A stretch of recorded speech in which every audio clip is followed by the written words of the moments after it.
Assalamu alaikum. Mala. Wa alaikum salam. Assalamu alaikum. Barka dai.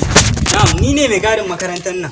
Kuma yanzu haka daga gate nake. Ban ga shigowanka ba, ban ji motsinka ba. Kawai kwatsam sai na zo na ganka ana. Ai ina cikin makarantar nan.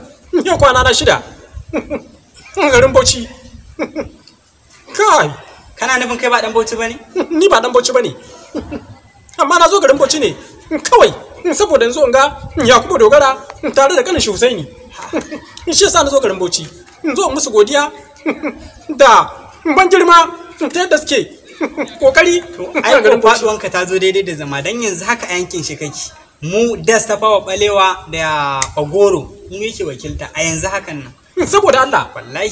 kana nufin ka ce bayan yayi shugaban majalisar wakilai Duk mulke-mulken da ya baya a yanzu haka ma yana kan mulki. Yanzu haka ma? ne, mana.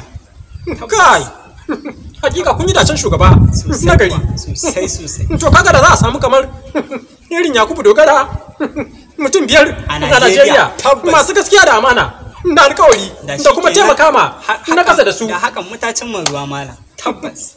Yanzu dai tunda shi ka zo nema. Zan hada ka da wanda zai kai ka can gidan Husaini. Kanan shi kenan. Insha Allah gobe nan zai hada ka da Yakubu Dogara. Saukin kai gare shi ai. Sauki ka gani mai gadi ne ko amma haduwa na da shi so tara ina gadin makarantar nan na haɗu da shi so tara na samu alkhairai sosai ma An gaya min halayen shi sun fa kirga.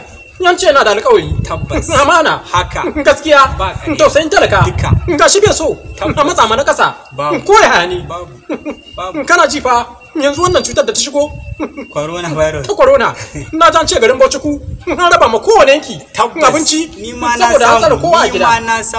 ma na samu To da Allah mu je kai ni. to insha Allah Wurin ka Husaini. rike ma da kan ka san mu muna da karrama baki Alhamdulillah. mu je